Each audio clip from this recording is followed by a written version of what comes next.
You knew it was going to be a tough game going into this. A really good Carolina Hurricanes team who are starting to find themselves a little bit. Obviously, have now won 3 consecutive games. And the Leafs, who are royally struggling. They are now losers of 3 straight games and are now 17-10-7 on the season. We knew the second night of a back-to-back after that wild game in Columbus last night. You knew it was going to be tough. Martin Jones gave you everything he could today. 2 goals on 27 shots, a .926 save percentage. He did a fine job. But it just seemed like when Carolina had the 2-goal lead, they just kind of shut the game down in the neutral zone. When they had an opportunity to get a rush, they took it, but it just seemed like every time the Leafs were trying to cross the blue line, it was met with like 2 or 3 Hurricanes, turn the puck over and go the other way, or the Leafs had to dump the puck in, try and win a board battle. It's just what it felt like all game long. And you lose 3-2 to the Hurricanes in regulation. Out of the last 3 games, out of a possible 6 points, you've gotten 1. So the thought of this team possibly going for the division race is quite gone at this point. And it's unfortunate. But I got a bone to pick with Sheldon Keefe. I don't do this very often, right? I don't really talk about Sheldon Keefe very much, but I have to tonight. We heard before the game that David Kampf was getting scratched. And that in itself didn't make much sense to me because I thought to myself, I'm like, well, why? Dude plays like 10 minutes a night. Maximum like 12 minutes a night. He's your best penalty killer. Why is he the one to get scratched?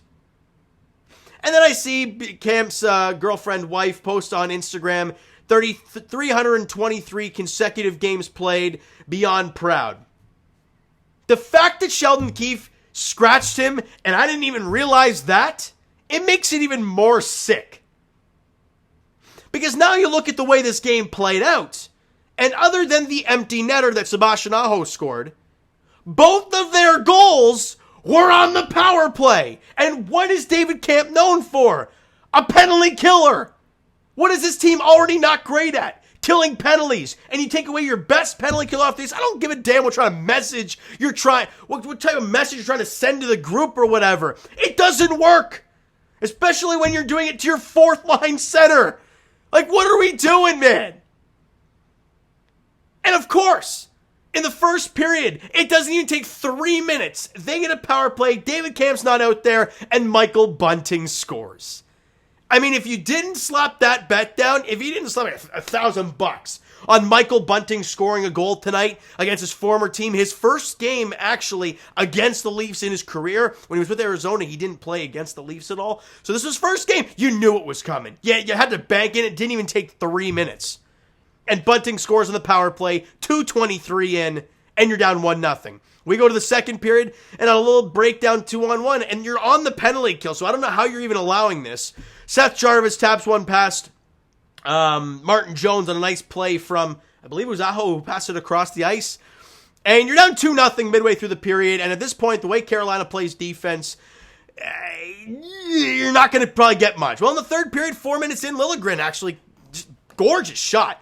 Beats Kochetkov. Domi and Gio grab assists on the goal. And the Leafs get some opportunities later on, but they can't score. And Aho, with 55 seconds left, buries one into the empty cage. And sure, with 10 seconds left, Robertson scores to make it a 1-goal game. But who the hell cares, right? You were already down 2. I mean, doesn't matter. Liljegren and Domi grab assists on that goal. And you lose 3-2. Let's get to these team stats. 11 shots on goal for the Leafs in the first period, 9 for the Canes, 11-10 in favor of Carolina in the second period, 8-6 Carolina in the third, so 28-27 for the game. Leafs dominated the face-off dot, 36-23, 61%. Special teams-wise, you got slaughtered. That's why you lost the game. David Kampf, not out there. Interesting.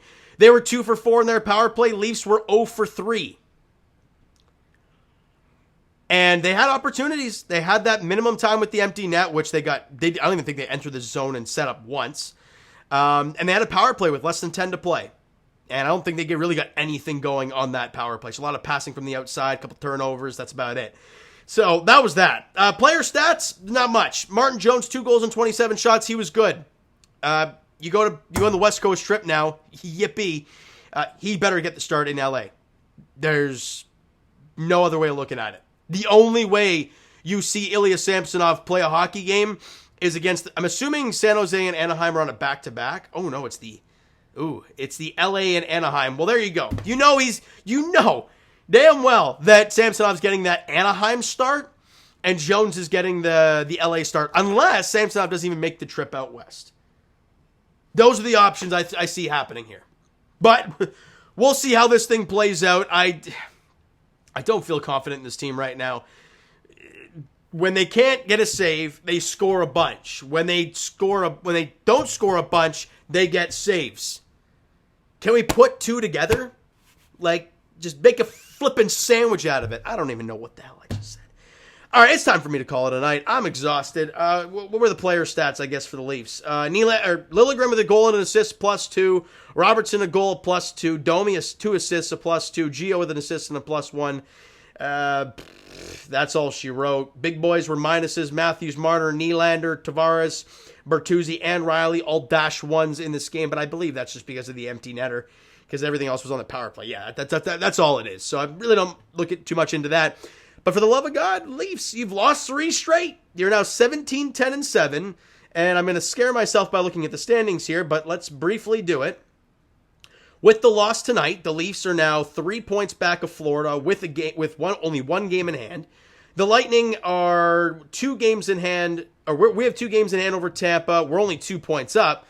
We're okay, but it's not fun to watch this team right now. It really isn't. And I'm going to wrap it up with this. The Leafs now had another West Coast swing. We all know how that usually goes. You get the L.A. Kings, the Anaheim Ducks, and the San Jose Sharks. And I believe it stops with those 3. I know Seattle's out there now, or Vegas is out there now, so I don't know if they... Oh God. So Leaf fans, not only were we tired of seeing Columbus, you get Kings, Ducks back-to-back, and obviously San Jose on this Saturday. Oh, it's a 7 o'clock game. Oh, the gods rain down. That Saturday against San Jose is a 7 o'clock puck drop. Thank God.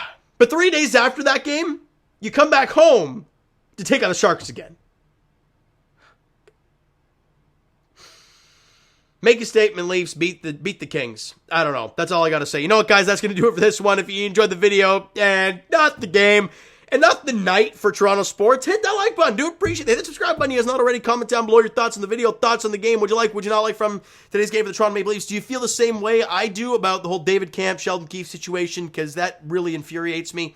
Twitter, Discord, Instagram, TikTok, all that stuff is down below. So follow up there if you're not done so already. And I will talk to you guys, of course, Raptors edition on Monday, which is, hold on a minute, right? New Year's Day as the Raptors at home against the Cleveland Cavaliers. And if RJ and Quickly are in the lineup, and they can get a win and give some sort of positive vibe to this city, it would be great. And as for the Leafs, their next game is on Tuesday in L.A. against the Kings. That's Staples Center. I don't care. It ain't crypto to me. And assuming Martin Jones is getting that start, 10:30 puck drop. Oh, can't wait. Thank you guys so much for listening and watching. I hope you enjoyed the video, and not the game today. We'll talk to you guys then.